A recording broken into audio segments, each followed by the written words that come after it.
Bom dia a todos.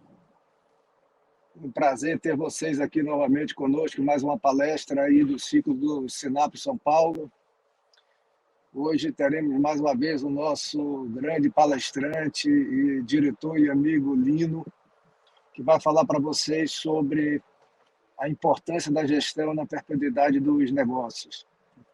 Como todos já sabem, aí Lino foi durante muitos anos executivo da Talent no mercado, já publicou mais de 4, 5 livros aí sobre gestão na área de agências de publicidade.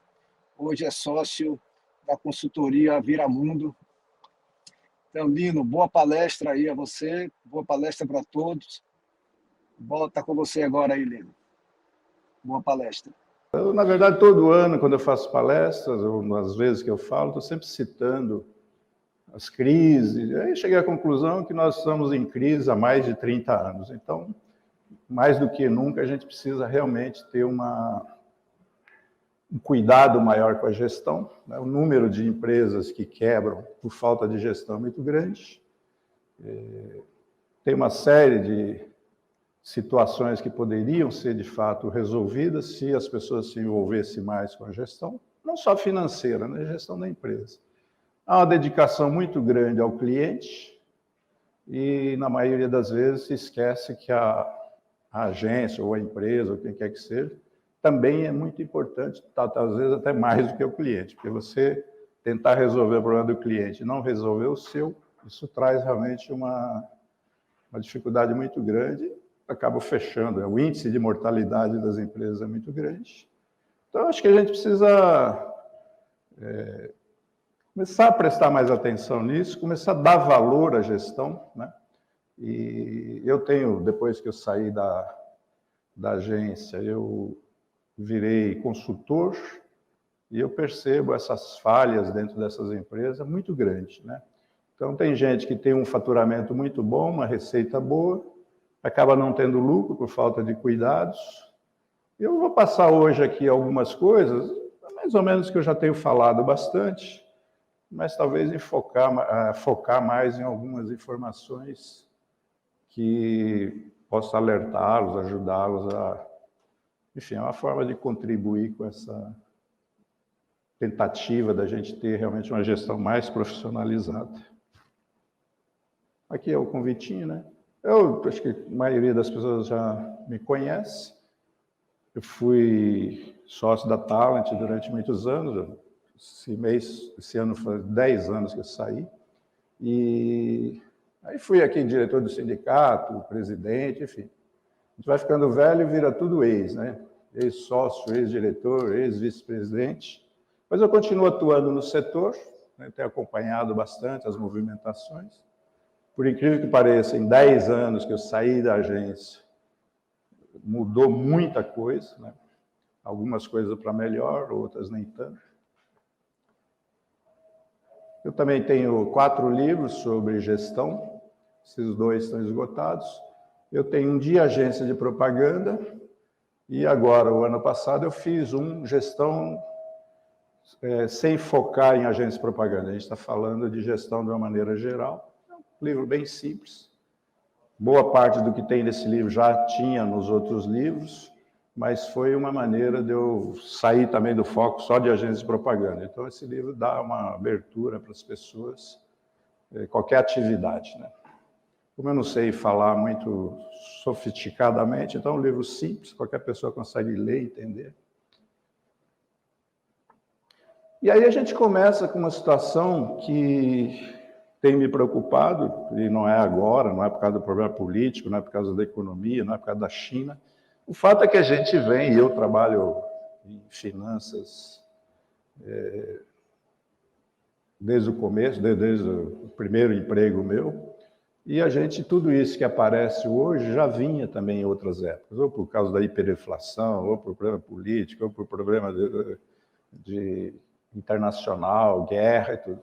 Então, significa que nós não vamos ter tréguas. Então, não adianta ficar culpando porque foi 2012 ou 2013, ou porque foi 2021, ou por causa da eleição. Sempre nós vamos ter situações críticas e, mais do que nunca, precisa, então, ficar ligados. Então, não pode culpar ninguém. Nós temos que cuidar sabendo que vai ter uma série de situações que vai impactar os negócios, algumas coisas pelo lado positivo e outras nem tanto. As pelo positivo a gente absorve rapidinho, as outras é que a gente tem mais dificuldade. Então, no mercado, por exemplo, de publicitário, né, já há muito tempo, nós estamos com novas mídias, né? A gente tem uma série de variações de forma de se comunicar, não é a minha área, né? Agora eu tenho visto que uma coisa que nós lutamos muito aqui no Brasil, que era ter a agência full service, que você tinha mídia, criação e todos os trabalhos, parece que já tem grupos internacionais, ou mesmo do Brasil, se propondo a fazer só criação e outros só fazer mídia. Então, isso também dá uma impactada muito grande no nosso negócio.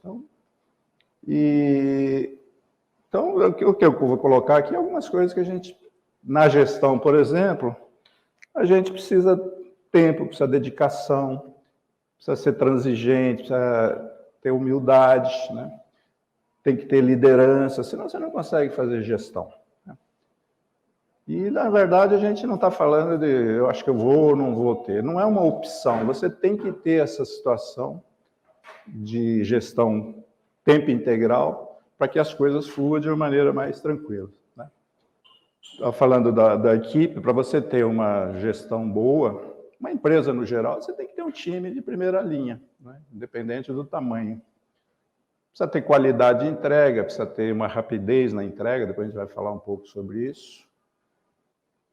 Ideal você, no caso de cliente, você ter uma pesquisa de satisfação com o cliente para ver se ele está realmente, de fato, 100% contigo, né? E o principal, realmente, que a gente precisa ter, você precisa ter os sócios integrados contigo, as equipes, precisa ter ferramentas, né? Porque também não adianta você falar de gestão se você não tem realmente ferramentas apropriadas, e hoje a tecnologia facilitou bastante. E ter controles financeiros, outros tipos de controle, mas hoje nós vamos focar mais numa gestão talvez mais voltada para finanças e societária. No caso dos sócios, eu tenho percebido, todas as empresas que eu vou, normalmente são 3, 4 sócios, aí eles me chamam e, na verdade, só tem um participando da reunião comigo. A alegação normalmente, eles não gostam muito dessas coisas e eu que cuido. Aí você já fica em dúvida, né? Como é que alguém tem uma empresa e não se preocupa de discutir esses assuntos, seja lá o que for. Eu posso não gostar, mas faz parte do meu negócio. Eu estou pagando uma pessoa, um consultor, pelo menos por curiosidade, né? Mas é o que acontece. Então, se você não tiver sócios comprometidos com isso, né? Tudo bem, tem dia que você não tem tempo, mas você tem que dedicar, sim, na gestão. E não é ver contabilidade, é falar de todos os assuntos, como é que estão seus clientes, como é que estão as perspectivas de vendas ou de faturamento, né? Então, essa é uma coisa que me assusta um pouco, porque normalmente é um sócio só que cuida disso. Às vezes tem sócios divergentes, porque um acha que a exigência daquele sócio que cuida das finanças, quando fala que precisa cortar custo, o cara diz que não tem que cortar. Então, o sócio não pode ter dificuldades de comunicação, porque você transmite isso para as equipes, né? Se a equipe sabe que tem um chefe que é contra corte ou é a favor de contratar mais gente, a tendência natural é que as pessoas gostem mais desse chefe do que do outro, né? Então, sócio aí precisa ter realmente, agregar valor, você precisa ter princípios e valores iguais, né, com os demais, precisa exercer liderança, tem que responder para alguma área da empresa, mas no dia a dia, você tem que estar envolvido com toda a empresa, e não especificamente, né? Você tem um cara que é sócio da criação, ele precisa estar envolvido também com as outras atividades, né? E o ideal é ser complementar, cada um cuida de uma coisa, mas no final do dia está todo mundo junto, pensando na mesma coisa, pensando na empresa, né? Isso não pode ser ajustado, alinhado no propósito, na missão? Aí tem que respeitar as diferenças, porque todo mundo pode se entender, mas você não precisa obrigatoriamente se pensar igualzinho o outro sócio, né? Deve praticar de reforçar os valores da empresa, ética, sem dúvida nenhuma, né? Ter capacidade de planejar, E as empresas têm que ter o sócio, para entender que a empresa é uma personalidade, não é dele a empresa é uma entidade que eles estão lá como se fossem uns procuradores. Então não pode misturar as coisas. Então minha empresa é uma coisa e o lado pessoal meu eu consigo resolver sem interferir na empresa, que também é uma coisa muito normal. Então vai para a Disney, cartão de crédito corporativo, abate do Prolabore ou não, enfim. Então, essas coisas a gente precisa ter bastante cuidado de não fazer essa mistura do dia a dia da pessoa física com a pessoa jurídica. Essas metas, né? Você precisa ter metas para as equipes, metas de finanças, enfim, todo mundo tem que sentar, mas é o papel realmente do sócio de estabelecer essas coisas. Não é lá de baixo ou da diretoria que vai sair essas coisas. Os sócios é que vão dar a diretriz para o negócio fluir, e a partir daí você delega para os diretores, para quem quer que seja, mas a função do sócio é exatamente dar o norte e acompanhar esse norte, né? A gente vê, por exemplo, a maioria das pesquisas que falam de quebra de empresas é mais ou menos 5, 6 itens. Comportamento do empreendedor pouco desenvolvido, falta de planejamento, gestão deficiente, flutuação de conjuntura econômica, mas eu já até vou tirar isso aí, porque flutua já há mais de 50 anos, então isso não é mais uma desculpa para você quebrar a empresa. Mas tem problemas pessoais com os sócios, eu já vi casos que os sócios não se falam mais, então você destrói qualquer possibilidade de uma empresa progredir quando os sócios realmente estão se desentendendo. Eu acho que uma maneira boa para os sócios também é você ter um acordo de cotista, né, entre eles, para definir bem o valor da empresa, como é que um sócio sai, se o herdeiro entra ou não, enfim, isso aí é uma questão mais jurídica, mas, por exemplo, o sócio que vai embora pode levar cliente ou não, tudo isso você pode fazer num acordo de cotistas, que facilita a vida de todo mundo. É uma Bíblia, claro que pode dar problema, pode, mas você tendo tudo escrito e assinado, você minimiza bastante. Principalmente, eu quero ir embora, qual é o valor da empresa, né? Isso tem que estar definido dentro de um acordo. Eu conheço pouquíssimas empresas que têm acordo de cotista. Uma coisa simples, você consegue fazer isso numa página só, é bom para todo mundo. Então, você tem uma regra bem definida, porque tentar fazer isso quando está em briga, você não faz. Então, você tem que fazer quando está todo mundo bem, para você deixar regras bem definidas, né? A entrada de novos sócios, você tem que prever isso no acordo, saber se vale a pena, né? Hoje em dia está todo mundo pensando em juntar um no outro, né? O que a gente vê hoje é que se você tem cultura conflitante de uma empresa para outra, às vezes você tem uns abacaxis muito passivo, às vezes você acha que eu me associando ou me juntando com aquela outra empresa, as coisas vão dar certo, e o outro pensa a mesma coisa. E aí, quando junta os dois, descobre que os dois não vão... a soma de 2 dá 1,5 e não dá 4, como a gente imagina. Então, tudo isso precisa ser muito bem cuidado. Eu acho que precisa ter uma definição. Crescer organicamente tem sido muito difícil. A ideia de juntar 1 ou 2 é muito bom. Só que tem que ter esses cuidados de como é que vai funcionar. Você tem 3 sócios de uma, mais 3 da outra, você já vai para 6 sócios. Aí você já tem outras dificuldades de como é que administra todo esse processo, né? Então, essa é uma situação que vale a pena também, num acordo de cotista, deixar muito bem definido. O tópico que eu acho que mais me preocupa é em relação a pessoas, né? Eu acho que cada vez mais as pessoas não querem mais trabalhar de empregado. Toda pesquisa que você olha por aí, as pesquisas é uma amostra, não significa naquele momento. Mas, por exemplo, os universitários, 60%, 65% querem ter negócio próprio. Aí você tem algumas razões do porquê disso, né? O sonho de todo mundo é ter uma empresa. A maioria abre, quebra. As empresas estão tendo uma dificuldade muito grande de contratação, porque agora, depois do Covid, com a flexibilização de horário, home office, começou a facilitar um pouco a contratação. Mas você abre jornais por aí, ou entrevistas de RHs, a dificuldade de contratação. Ontem mesmo na Bandeirantes, no Jornal da Band, eles estavam falando disso. Tem não sei quantas mil vagas e você não consegue os perfis para contratar. Porque aqueles que têm o perfil não querem trabalhar como empregado.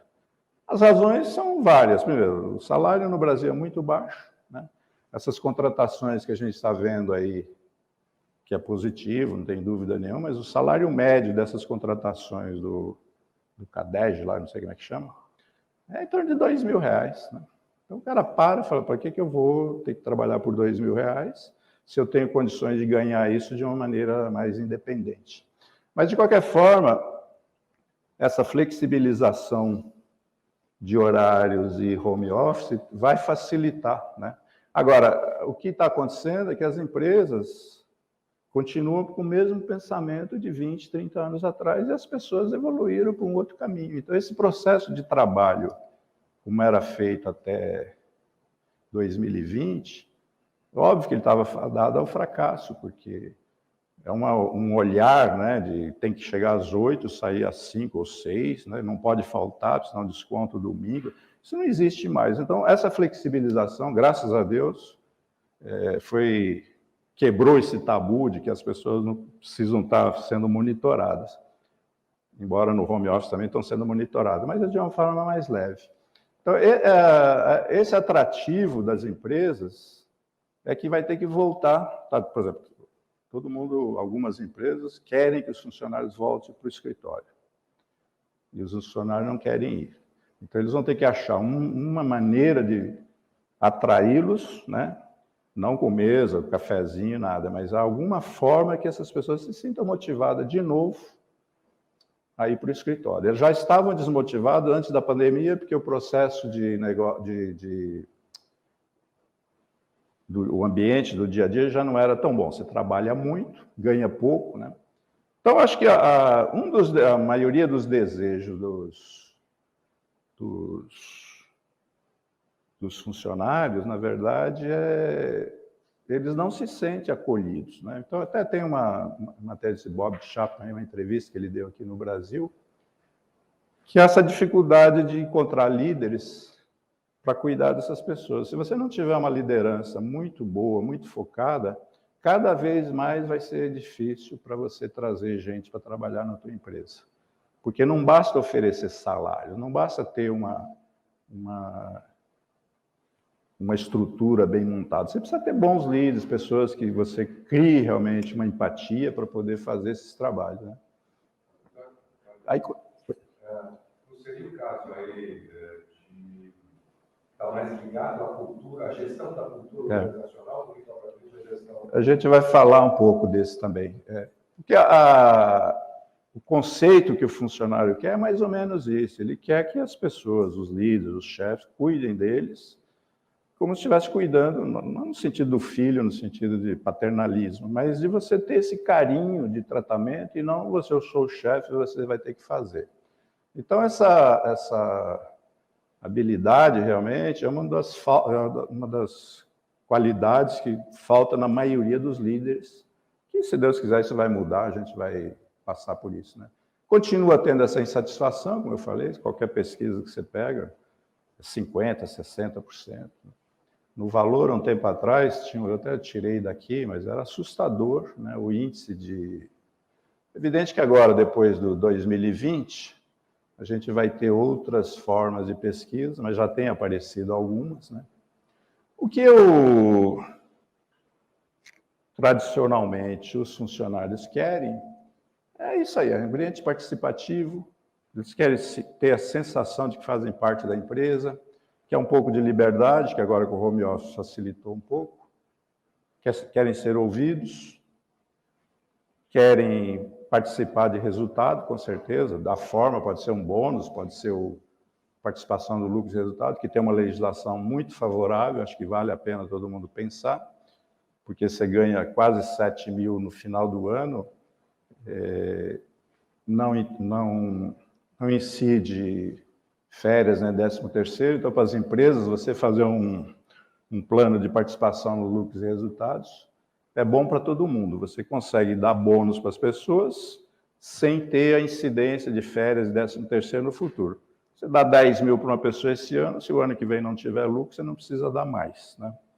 Então, você dava gratificação, você já automaticamente tinha que integrar isso nas férias e 13º. Então, o PLR ele tem uma legislação própria, que é do ano de 2000, que vale muito a pena. Não mudando algumas regras e tudo, mas o básico é o seguinte: eu posso fazer um acordo com todo mundo, se tiver lucro, eu dou um percentual do lucro para todo mundo e resolve. A forma de distribuir, aí cada um pode pensar e fazer.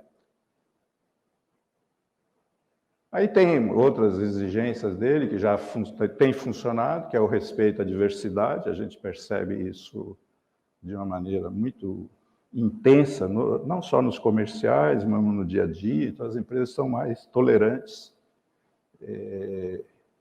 que até um tempo atrás você não contratava pessoas que, se não fosse hetero, não sei o quê. Então, agora isso tem mudado bastante. Isso tudo foi pressão do jovem, né? Não é que alguém acordou, precisamos fazer isso. Não, isso houve uma pressão constante dessas pessoas, até se recusando a trabalhar em empresas que não tinham essa abertura para outras coisas, né? Outra coisa que eles querem, metas claras. Normalmente os funcionários são cobrados de coisas que às vezes eles nem foram orientados de que precisaria fazer aquilo, então você fica numa, né? O processo de comunicação nas empresas, com toda a tecnologia, ele continua ainda sendo deficiente em relação às chefias e à comunicação corporativa como um todo. Vai falar isso numa IBM, num banco de Itaú, é difícil, porque você tem 300 mil funcionários, 100 mil funcionários. Mas na empresa pequena não tem muito sentido. Não, mas você vai falar, a maioria das empresas tem 30, 50 funcionários, então dá para você ter um processo de conversação muito mais prático, né? Aqui essa semana saiu, quer dizer, hoje, para minha alegria, que eu não gosto muito de home office 100%, e a gente percebe que as empresas estão já, em alguns cargos, obviamente, já fazendo questão de ter as pessoas trabalhando no escritório. Não 5 dias por semana, mas de uma maneira... A tendência, o que está acontecendo hoje, que deve perdurar, é o modelo híbrido, que você fica alguns dias em casa e alguns dias no escritório. Parece que o caminho está sendo 3 dias na empresa e 2 em casa. Que isso vai ajudar bastante também para poder ter uma flexibilização de horários e tudo, que você fazendo com... Por exemplo, vamos supor que você libere sexta e segunda para não ir no escritório, e você consegue fazer muitas coisas de casa. Aí é óbvio, né? Quem trabalha em casa, vai para o escritório, sente um vazio, porque já não se acostuma mais. Depois de 2 anos trancado em casa, você chega no escritório, até porque não vai estar todo mundo lá no mesmo horário. Mas, de qualquer forma, mostra que as pessoas precisam achar, os RHs, os sócios, têm que achar um caminho de trazer essa atratividade de novo, né? Porque não adianta pintar a casa de novo, dizer, olha, pode vir para cá que agora está tudo arrumadinho, trocamos o carpete. Isso não vai resolver o problema dos funcionários. Eu estou falando que eu sou contra o home office, eu sou contra o home office 100%, como aconteceu. Mas eu já, em 2012, eu já tinha... Já em 90 e pouco, quando eu fazia palestra, eu sempre falei da flexibilização de horários e home office. O home office, para mim, eu entendia uns 15, 20% de funcionários, uma forma de rodízio, que você ia e voltava. E quando saiu esse home office compulsório, até o pessoal, pô, você é um visionário. Não era visionário. Isso aqui, nos Estados Unidos, já em 2006, 2007, já tinha-se tentativa de home office. Mas a gente não tinha tecnologia, tinha uma resistência muito grande, porque os chefes querem ver o funcionário ali trabalhando. E agora nós temos uma tecnologia maravilhosa, então volta. Mas nos Estados Unidos, por exemplo, teve empresa, não sei se foi a Pepsi Cola, que fez home office e depois voltou para trás porque não funcionou. Agora, como foi uma coisa compulsória, todo mundo se sujeitou. Foi feito um teste, provou que os funcionários trabalham assim, não precisa do olho do dono o dia inteiro, ele consegue entregar, porque todo mundo é responsável. Então, isso, graças a Deus, a gente conseguiu. A questão agora é só de monitorar essa situação. Eu acho que o híbrido veio para ficar, eu acho ótimo o híbrido. Você não perde as qualidades de ter gente na empresa, e também o funcionário tem um respiro, porque eu acho que ficar 5, 6 anos trabalhando dentro de casa não faz bem para a saúde, isso está comprovado em algumas situações aí. Mas, enfim, esse é um assunto que já está resolvido. Não vai ter nenhum modelo ideal, né? Porque o que é bom para um, às vezes, é para o outro. Então, o híbrido, para algumas pessoas, é maravilhoso, para outros, não. Ele quer ficar só dentro de casa. Tem outros que preferem ficar no escritório. Então, aí as empresas vão ter que ir se ajustando, já estão se ajustando. Acho que a gente já tem uma amostra razoável, né, no mundo inteiro, porque não é só no Brasil, de como isso vai funcionar. Então, está caminhando bem e a gente vai ficar todo mundo feliz. Eu tinha me comprometido também a falar sobre o negócio de clientes. Já achei um negócio aqui, né? O maior potencial de crescimento está em atender a demanda de tus clientes. É bonitinho, mas eu já não concordo, né? Eu acho que no caso, por exemplo, das agências de propaganda, o que mais complicou a vida delas foi focar no cliente e fazer tudo o que ele quer. Só que não tinha contrapartida de recebimento sobre isso. Então, isso foi um grande problema. Nós cedemos para o cliente muita coisa, sem contrapartida financeira, e hoje as agências têm uma demanda de trabalho enorme, e os FIIs cada vez menores, às vezes até sem reajuste. Então, não é verdade que você tem... Claro, você tem que ficar atento ao cliente, o cliente é teu, mas você tem que dosar isso de uma maneira que tem que ser bom também para a empresa, né? A gente sabe essas frases, o cliente satisfeito é o melhor marketing de uma empresa, evidente que é. E quando você perde um cliente também, a dificuldade de reposição é muito grande, né? Porque... Então, você tem que lutar, obviamente, para manter esse cliente de uma maneira tranquila, com ele bem satisfeito, mas não dá para também fazer tudo o que o cliente quer, se você não tem contrapartida financeira. O que acho que a gente tem que ficar atento para esse monitoramento com o cliente, e essas são as razões, por exemplo, que você perde cliente, né? Atendimento ruim, não personalizado. Personalizado não é no sentido de exclusividade, mas você ter uma facilidade.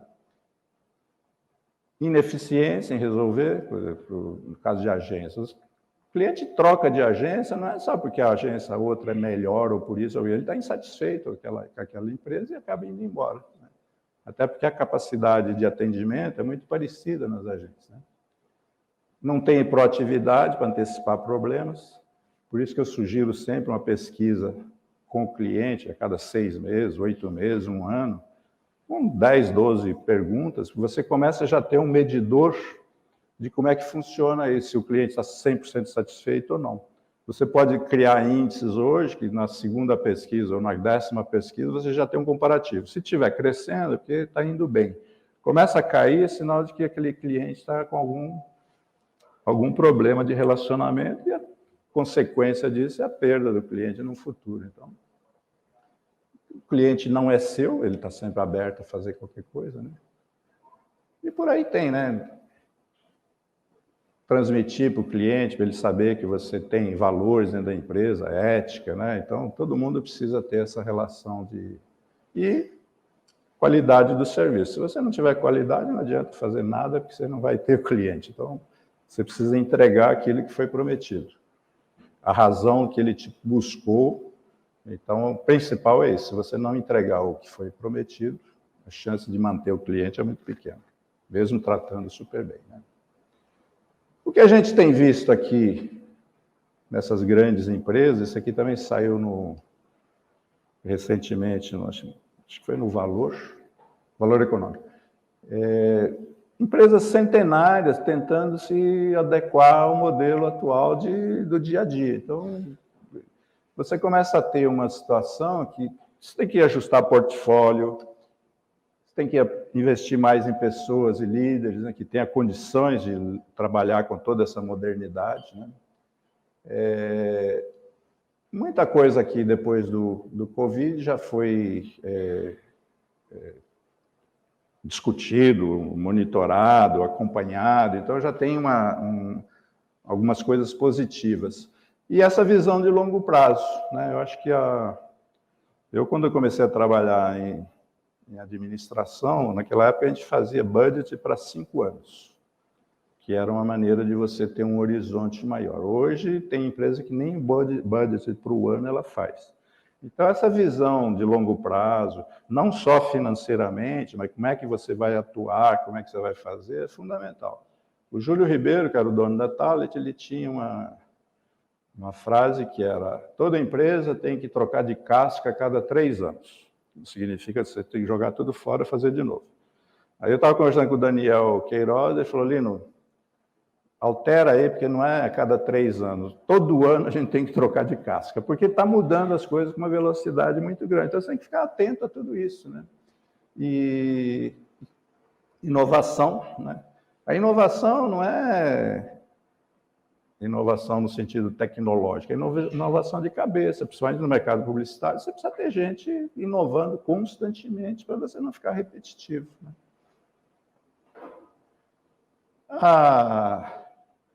A gente tem hoje uma situação também que assusta um pouco, que é, no caso de pessoas, que é essas tecnologias, por exemplo, essa tecnologia que hoje, tá bom? Que, né, inteligência artificial, tudo isso nós já temos desde a década de 50, tem crescido mais, mas a gente tem uma necessidade de ficar atento a tudo isso. Isso interfere com as pessoas também, né? Uma forma de...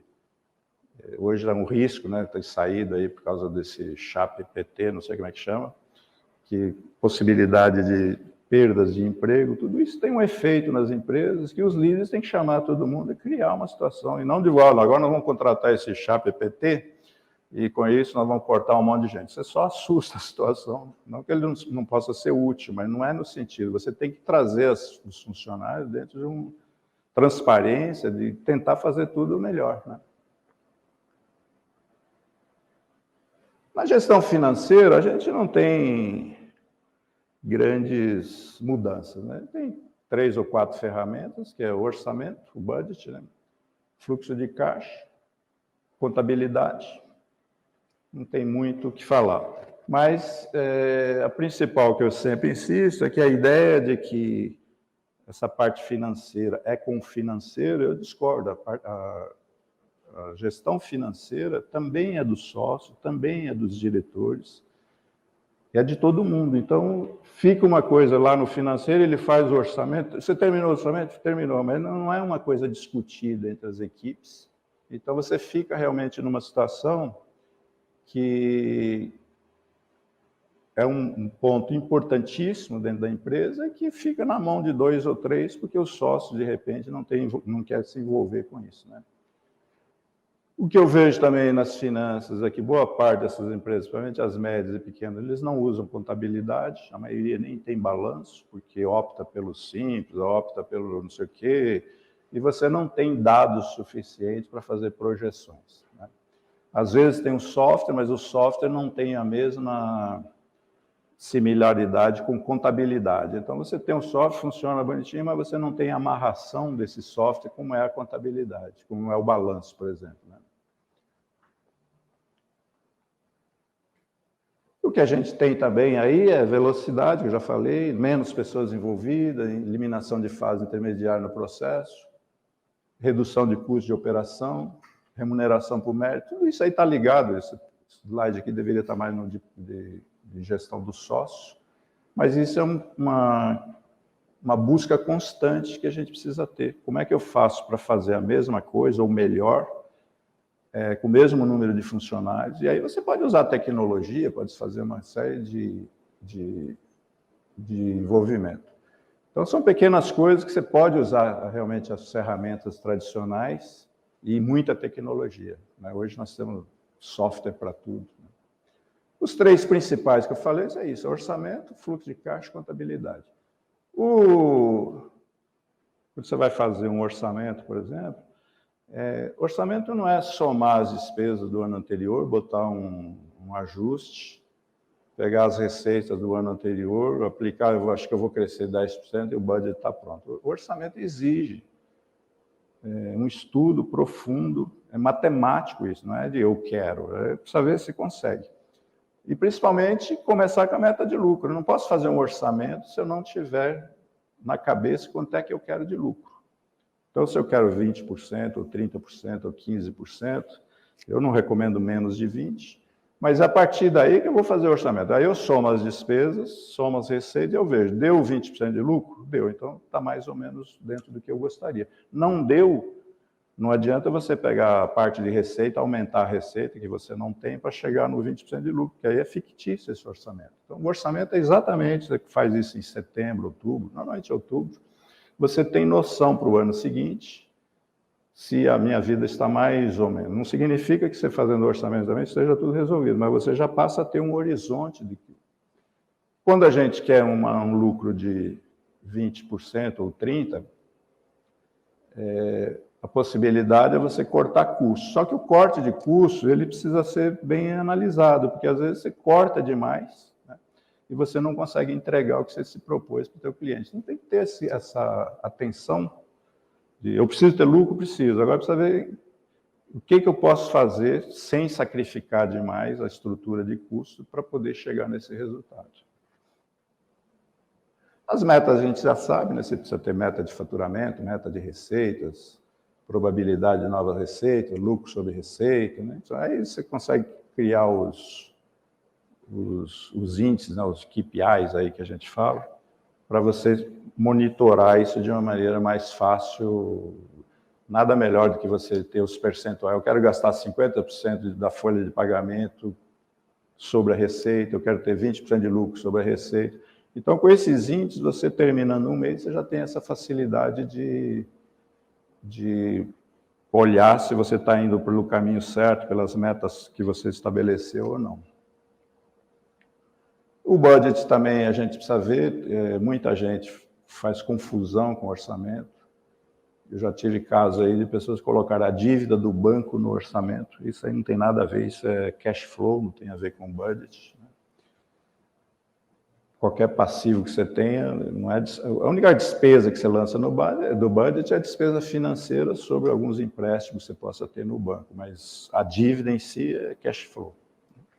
Isso no fluxo de caixa facilita também, né? Os impostos também devem ser considerados no mês da competência. Muita gente lança no vencimento, no pagamento do tributo. Na verdade, o ideal é você considerar. Emitiu a fatura, você já tem um custo a pagar, que são os impostos, ele já entra como no cash flow para a data de pagamento. Aqui é só para o mercado publicitário, que ainda fazem confusão o que é faturamento e o que é receita. É um caso excepcional para o mercado publicitário, que faturamento é tudo que o cliente gasta. Nas outras empresas, faturamento é faturamento mesmo, é a receita daquela empresa. E no caso do mercado publicitário, a gente chama de receitas e não faturamento. A receita é o que fica para mim, o meu FII, planos de incentivos, né, custo interno. Isso aqui eu já falei, né? O que a gente tem que fazer quando faz o budget é exatamente o que eu comentei, né? É esse o lucro que a gente tem, que é o desejado? Se for, você lacra o orçamento, vira meta e vai tocando o ano. Se não for, você tem que voltar para trás, refazer isso, tentar chegar. Como é que eu tenho que fazer para ter os 20% de lucro? Então, aí você tem que fazer esse monitoramento, né?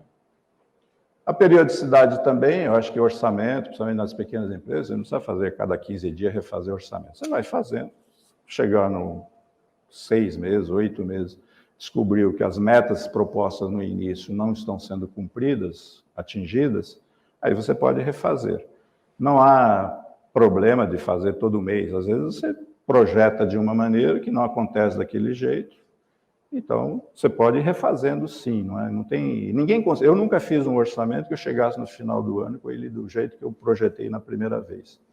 Todas as empresas refazem o orçamento. Então, ninguém precisa ficar envergonhado, poxa, eu vou ter que fazer pela 5ª vez, não tem problema. Essas multinacionais, você faz 5, 6 vezes por ano, você joga tudo fora e começa tudo de novo.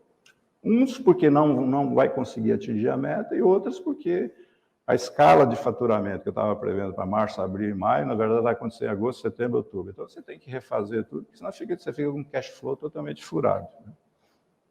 E a importância de balanço. Né? Então, pouca gente usa balanço contábil.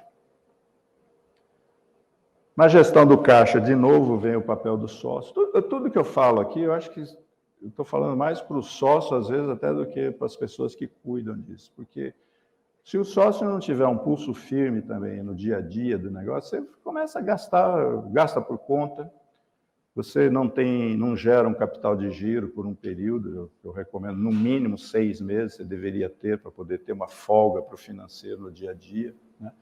O capital de giro, você pode distribuir menos lucro durante um tempo, e em 3, 4 anos você já gera um capital de giro. Se você considerar, por exemplo, que reter 20% dos lucros e deixa lá no caixa, não distribui, em pouco tempo você já tem um capital de giro razoável. Né? Aí não pode confundir caixa, o valor da empresa, os valores no banco, como coisa atender necessidade do sócio. O sócio precisa ter um prolabore, um valor determinado em janeiro, que vale até dezembro. Se tiver bastante lucro, você pode ir sacando por conta de lucro, não tem problema nenhum, mas o sócio, olha lá, vai dar 500 mil de lucro e ele gasta 600 mil por ano, ele não pode sacar o dinheiro do caixa para cuidar das coisas dele. Esse dinheiro é da empresa, enquanto ele só vai poder distribuir, ele só vai poder receber esse dinheiro, se ficar comprovadamente que a empresa tem caixa suficiente para pagar seus fornecedores, seus salários e tudo. E o que a gente percebe muito é isso, né? Você faz um budget, tem uma expectativa de dar um lucro, aí você já começa a sacar por conta. Não, já vai ter tanto de lucro, eu já posso ir comprando meu carro, minha casa, meu apartamento, ou viajar. Então. Isso é um cuidado que a gente precisa ter de não... O dia que tiver o dinheiro no caixa, está lá, recebeu de todo mundo, paguei todo mundo, aí eu vejo se realmente eu posso distribuir. Normalmente você não consegue distribuir tudo, você tem que deixar sempre um resíduo, uns 20%, 30%, para poder ter esse capital de giro. Aqui são situações de... Eu acho que uma maneira também que a gente tem, independente se é agência de propaganda ou não, é você trabalhar sempre com perspectiva de receita para o trimestre seguinte. Então não adianta você ficar esperando, nós estamos em junho, a hora que entrar julho eu vou ver como é que eu vou fazer para vender. Não. Você já tem que estar pensando em setembro, outubro e novembro, que é, claro, não vai abandonar o dia a dia, mas o importante é você já ter projetos, já ter expectativas, né? No caso de uma empresa que não seja propaganda, que tenha mercadorias, você já ir pensando no estoque para poder vender, preço de venda, né? Fazer enfim, fazer propaganda, qualquer coisa do tipo. Mas você não pode ficar dentro do próprio mês tentando resolver problema de receita. O ideal é que quando você vira um mês, vamos chegar em julho, teu julho já esteja mais ou menos resolvido, que aí eu consigo pensar num mês mais para frente. Aí, por isso que é bom você pensar sempre no trimestre. O planejamento tributário também, cada vez mais a gente tem menos espaço para poder planejar. Aqui no Brasil nós temos hoje só lucro real, lucro presumido e o simples. As empresas menores têm que fazer conta, né? Porque o planejamento tributário não é o que é melhor, é o que paga menos imposto. Historicamente, todo mundo vai pelo lucro presumido ou pelo simples, quando é permitido, porque tem limites de valores. Mas o fato é que cercou-se muito, a receita ficou muito mais ativa. Então, tem pouco a fazer. O que a gente tem que fazer é você ter um olhar constante no formato que está sendo feito. Eu já tive situações de gente, pelo presumido, pagar mais, talvez, do que fosse pelo simples, ou o contrário. Tem gente que opta pelo lucro real, porque não sei o quê, mas, na verdade, o presumido poderia ser melhor. Então, não existe o melhor formato, né? O que tem é que você precisa ter fazer o cálculo, terminou o mês de budget para 2024, que nós vamos fazer agora. Em outubro, você já faz as simulações seguintes. Então, quando chegar em janeiro, eu já sei que eu vou optar pelo simples, pelo presumido ou pelo real. Porque, com essa perspectiva de orçamento, é esse o imposto que eu vou pagar. Então, a gente não olha o planejamento tributário, como erroneamente alguns contadores fazem, que não, melhor você não se envolver com o lucro real, porque o lucro real a Receita controla mais, fica no presumido. Só que você paga uma grana pagando pelo presumido, porque se você não tem expectativa de ter lucro, faz pelo real, o que vai fazer? Você não tem, ou vai pelo simples. O simples está limitado a 4.800, é mais difícil. Então não existe esse negócio de o melhor é esse, o melhor é aquele que eu pago menos imposto. E para pagar menos imposto, você tem que ter um budget muito bem feito e chegar no mês de janeiro, você já entrar o ano sabendo que, olha, eu vou optar pelo presumido ou pelo real.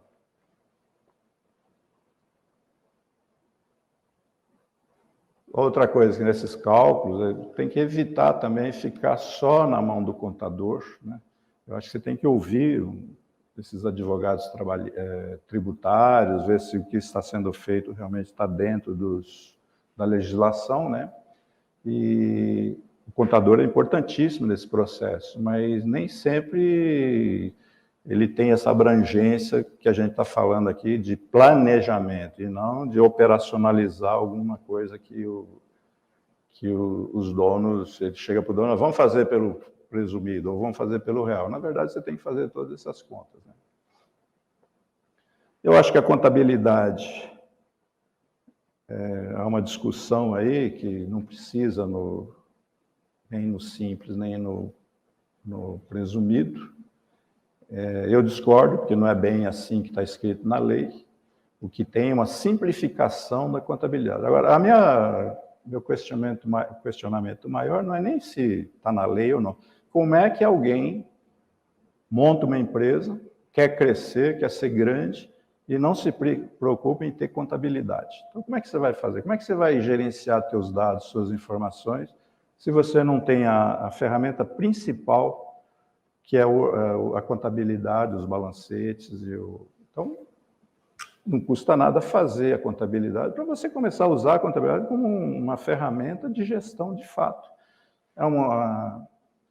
É um conceito conhecido mundialmente. Você tendo um balanço, você pode mandá-lo na China, embora esteja em português, mas a estrutura, todo mundo sabe como é que é, você analisa. Agora, você manda o teu software, ou a tua planilha de Excel, ninguém entende, porque cada um tem a personalização de como é que eu faço o meu Excel, né?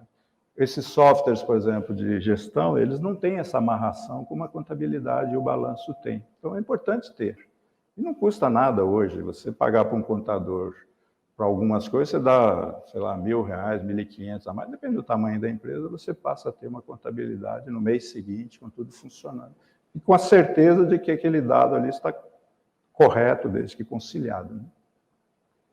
A gente tem também aqui aqui falando mais para o mercado publicitário, nós temos essa nota COSIT, que é mais técnico, mas ela define bem a base de cálculo das agências, né? Então, cada dia tem mais complexidade aí na base de cálculo.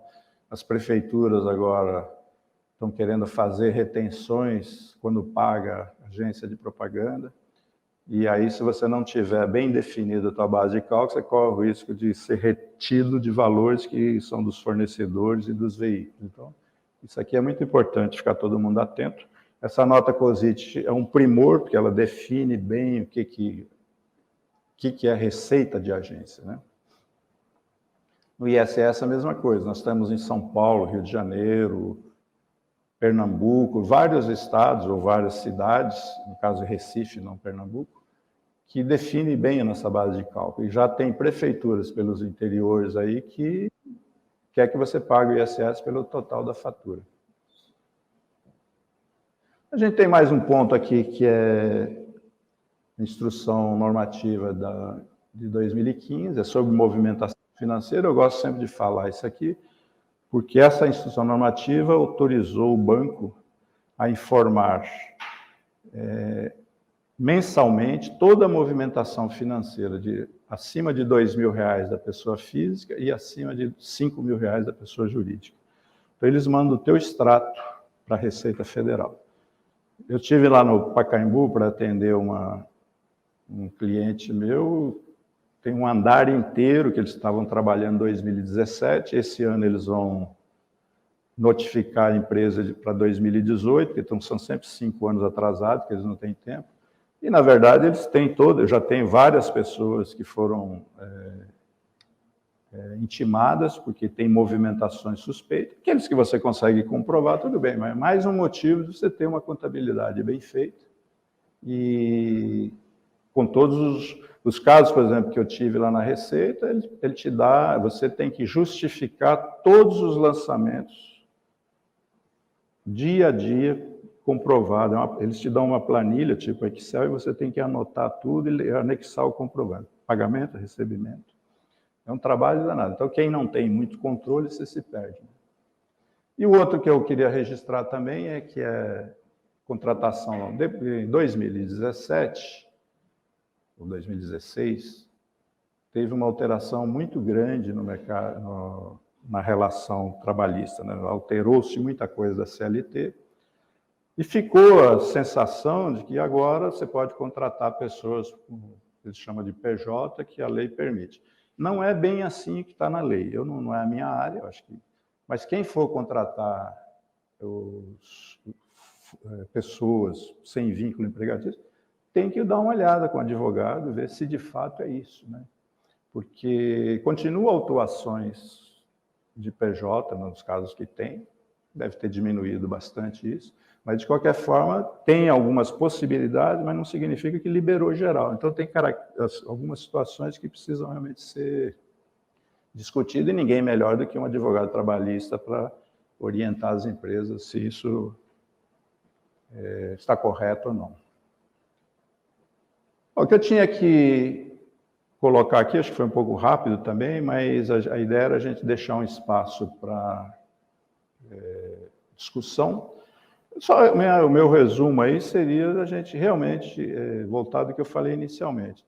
Nós temos turbulência constantemente, nós estamos vivendo situações cada vez mais difíceis em relação a ter equipes, em relação a ter a fidelidade dos clientes, possibilidade de venda, tudo que você vai fazer hoje tem concorrente para todo lado. Então, mais do que nunca, os sócios precisam se unir mais, juntar o time, principalmente o time principal, e trabalhar isso de uma maneira com mais assiduidade. Quer dizer, então, não adianta uma vez por mês conversar, ou a cada 6 meses conversar. Você pode fazer isso uma vez por semana, senta com o time, discute, conversa, troca informações, né?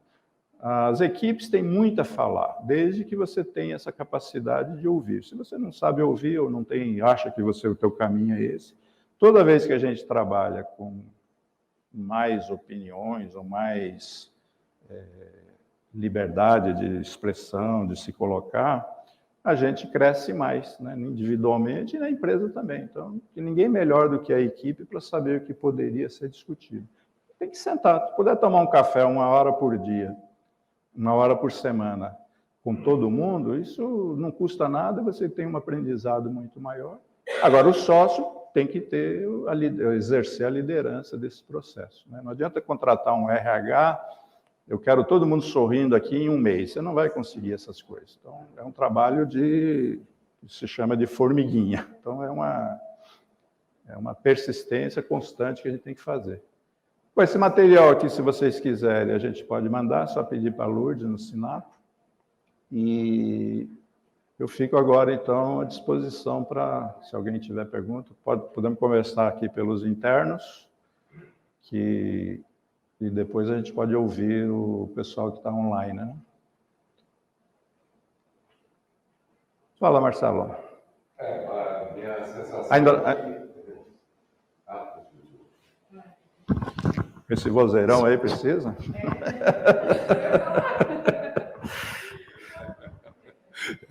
É força do hábito já. Minha sensação é que, na tua apresentação, o fator humano tomou uma preponderância muito maior do que o fator técnico. É isso?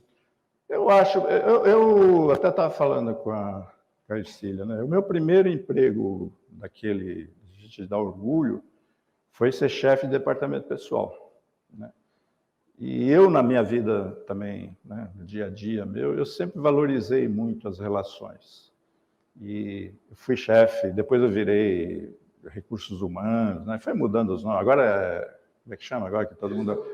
Não, agora é colaborador, que eu tenho um horror a esse nome, eu acho uma coisa mais absurda. Talvez esse seja o porquê que as pessoas estão com o corpo mole e não aguentam mais, porque chamar um cara de colaborador é um... Enfim, mas todo mundo chama, então deixa. Então, mas eu sempre tive esse envolvimento. Até por eu ser de administração, mesmo depois que eu virei gerente, diretor, sócio, eu sempre cuidei de finanças e administração. Tem o RH, mas as pessoas estão sempre envolvidas contigo. Então, é uma área que eu gosto muito. E não é nem só porque eu gosto, é que sem as pessoas você não faz nada. Você não tem um ativo na empresa. Qual que é o teu ativo? Vai todo mundo no domingo para casa, vê quanto vale a tua... Não vale nada, entendeu? Então, sem a gente reforçar a ideia das pessoas, valorizar essas pessoas, remunerar essas pessoas de uma maneira, dentro do limite, cada um, mas, claro, mas você não vai ter nada, né? Todas as empresas de sucesso, elas tiveram um olhar para as pessoas, né? Então, eu continuo pensando assim, gosto de lidar com as pessoas. Não é fácil, porque você tem que ter uma capacidade de negociação, de tolerância, mas quando você também coloca essas coisas de maneira prática, clara, com ética, o cara pode até não gostar do que você está fazendo, mas não tem como te contestar no sentido de que eu estou fazendo o melhor do possível. Não está propondo nada absurdo. Mas o caminho é esse, sem pessoas você não consegue. Mesmo esse robozão aqui, como é que chama? ChatGPT. Esse aí vai precisar de alguém, de uma pessoa para cuidar dele. Por mais que ele se ache o máximo, alguém tem que ligar o botão dele, entendeu? Então você precisa assim das pessoas sempre. Afinal, é sempre aquela pecinha que fica entre o assento e o teclado que resolve, né? Exatamente. Mais alguma pergunta a vocês aí? Preferência para os...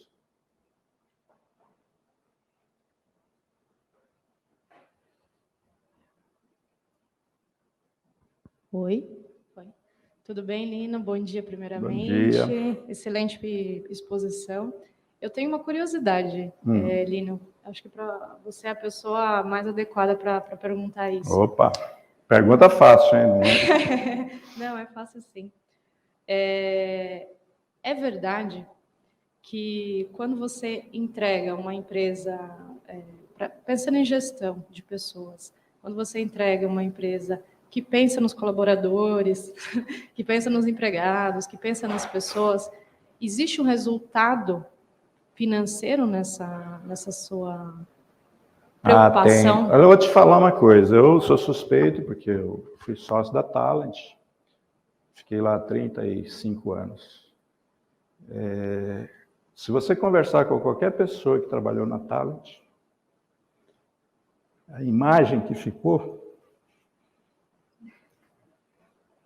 E a Talent, no aspecto financeiro, os nossos tais KPIs, quando a Publicis veio falar com a gente, acabaram comprando, os KPIs nossos eram os maiores do mundo inteiro.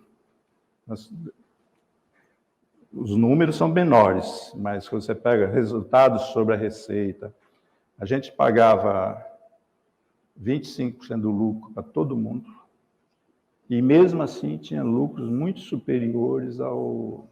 Tinha gente que chegou a ganhar 13, 14 salários a mais, quer dizer, 27 salários. Mas não era só o problema financeiro, Natália, essa relação, que o Júlio era um cara também muito apegado a isso também, então isso ajudou a gente a tocar. Mas o fato é que eu mantenho contato ainda com muita gente, porque 30 anos a quantidade de gente que passou por lá. As pessoas até hoje têm isso como... O que mostra que realmente não... É um combinado de situações que você tem. Ética, que sobrava lá na Talet, embora isso não seja... Isso tinha que ser uma coisa natural e não uma qualidade. Qualidade criativa, que dava orgulho, né, porque todo mundo lembra do que foi feito na Talet. E esse respeito às pessoas. Isso também não significa que não dava uns beliscões em alguém, também não é, a vida não é assim, só tinha muita cobrança, muita pressão, mas dentro de um ambiente mostrando por que a gente está cobrando, por que nós estamos fazendo. Então, com isso, a gente conseguiu ter uma equipe maravilhosa. Eu tenho, por exemplo, da minha equipe, trabalhando na Publicis até hoje, com 35 anos, 40 anos trabalhando lá. Entendeu? Então, funciona assim. Aliás, não tem muita alternativa. Ou você vai por esse caminho, porque aí você traz todo mundo contigo. Você vai falando de metas aqui. Na Talent, no mês de julho, agosto, a gente já estava com as metas fechadas até dezembro. Não faturado, porque, óbvio, né, a gente tem um processo, mas já comprado, coisas que seria... Então, por quê? Porque a gente tinha uma persistência nisso, tinha uma dedicação, tinha um acompanhamento. A gente tinha, nós chegamos a ficar em 5 sócios, depois ficamos só em 3, eu, o Júlio e o Zé. Mas a gente tinha uma afinidade de pensamento que não confundia as equipes. Né? Por isso que eu insisto no sócio. Quando o sócio começa a divergir, você também cria uma cisão entre as equipes, porque você fica na dúvida, quem que eu sigo, quem que está certo, né? Então, o que a gente fazia na Talent era, nós sentamos, definimos alguma coisa, aí vamos lá para o pessoal e conversar, mas não tem dúvidas do que está sendo discutido. E a partir daí é só... Agora, também era fácil porque a gente nunca propôs coisas absurdas, sempre coisas para o bem. Então, isso também facilita as equipes, né? E a gente tinha, assim, a Talent durante muitos anos era o melhor salário do mercado. Depois começou a ficar mais difícil, né? Começou a ter, mas continuava sendo ainda dos melhores. A gente fazia pesquisa constantemente. Então, tudo isso você traz às pessoas. Na Talent foi a primeira, vocês não tinham nascido ainda, quando teve a hiperinflação no Brasil, a gente pagava o salário do dia, corrigido com a BTN, não sei o que lá, do dia. Dava um trabalho danado. Mas você fazia questão de dar esse valor para a pessoa. Isso é o que vem? Vem em troca, né? As pessoas trabalham com muito mais desejo e tudo. Né? Então, essa liderança, às vezes a empresa não tem como pagar bem, não tem como ter isso aí, mas é esse trato com a pessoa que vai te fazer as pessoas ficarem unidas para atingir seus objetivos. Uma aposta que dá certo.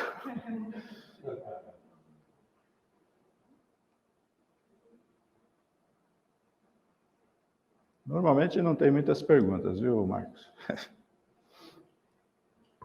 Antônio Lino, bom dia. O pessoal aqui no YouTube está te parabenizando, tem bastante parabéns aqui, o pessoal gostou bastante da palestra. E uma das dúvidas que tem aqui de muita gente é se o conteúdo vai ficar disponível na íntegra. Né? Então, se puder responder para o pessoal aí do YouTube. Sim, né, Lourdes? Essa gravação vai ficar... Eles podem acessar. Você está falando da apresentação. A apresentação fica. Ela vai ser enviada por e-mail, então. Eu já recebi os direitos autorais, então está resolvido. Quer dizer, eu vou pegar o cheque não, o TED daqui a pouquinho, Pix. Tá, tem uma pergunta aqui também, da Edna Mendonça.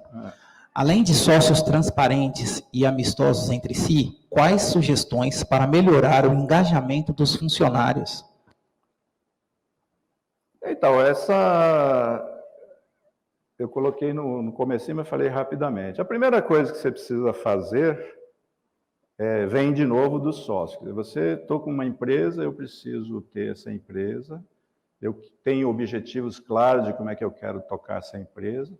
Então, a primeira coisa, o sócio tem que se reunir, fazer um paper, se for o caso, né? E você, olha, é isso aqui, que é o famoso antigo visão, como é que chamava aquilo lá? Visão, valores, visão, missão e valores. Hoje mudou tudo, mas você troca esses nomes, é a mesma coisa. Eu preciso saber para onde que eu vou, quais os valores que eu quero incorporar dentro dessa empresa, né?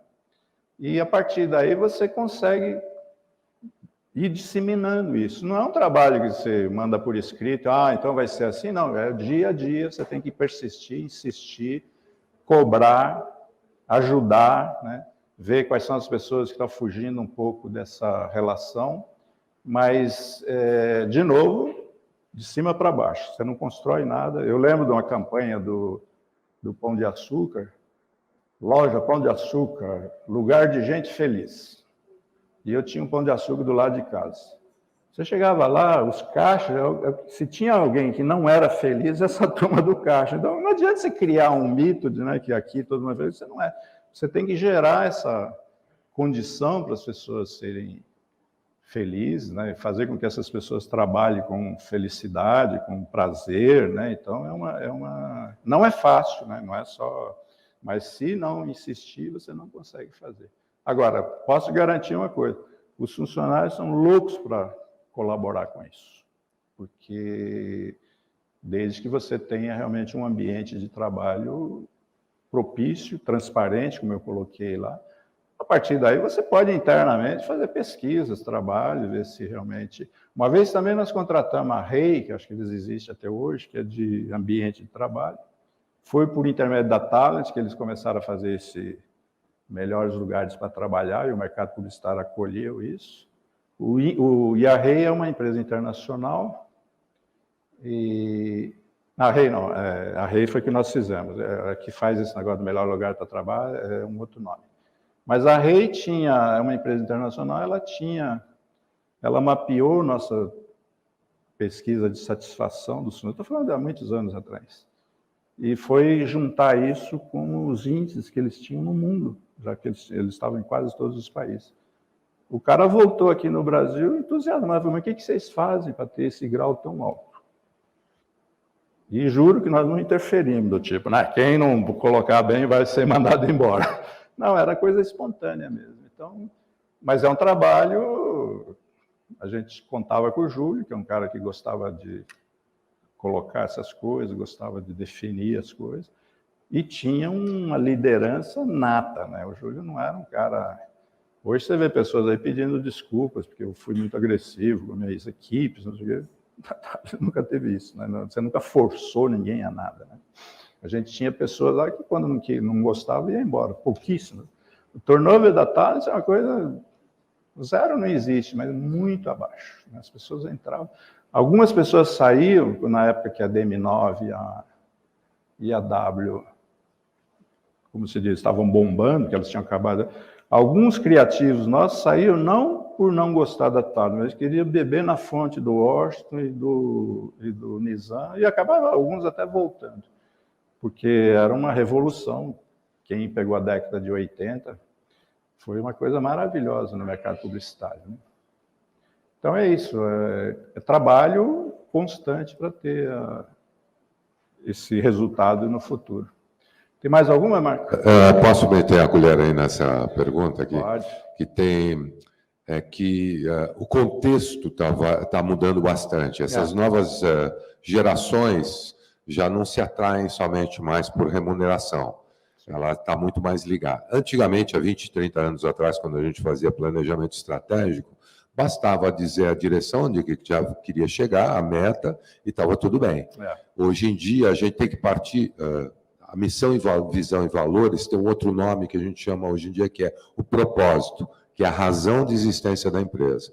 Esse propósito tem que estar muito claro, e ele vai dar sustentação à cultura organizacional. Se você tiver o propósito claro e a cultura organizacional também clarificada, invariavelmente você consegue transformar. Aí aparece o colaborador. Eu chamar o colaborador só porque ele está entrando na... O colaborador é aquele que colabora na construção de alguma coisa. Mas ele não sabe o que ele está construindo, para onde ele está indo, como é que ele pode colaborar. Eu acho que essa é a grande contradição. E aí, respondendo a pergunta, se você tiver um propósito, uma cultura organizacional e aí um objetivo bem claro, você consegue engajar todo mundo. É meio caminho, né? É meio caminho para o sucesso. Aí é só colocar a questão técnica, que é a gestão. É isso. Mais uma? Encerrado.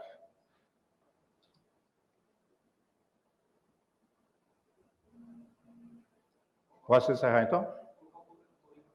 Alto.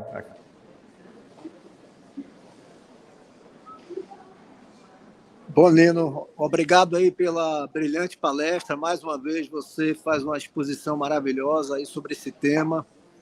Suas palestras aí, já vi que são mais de 153 pessoas ouvindo aí pelo YouTube. Eu quero agradecer aí em nome do Godoy, presidente do Sinap, que não pôde estar com a gente hoje aqui. Agradecer a audiência de todos. O Sinapro continua firme nesse ciclo de palestras. Oi. Hoje que eu trouxe o paletó, você está sem paletó. Não é justo, né?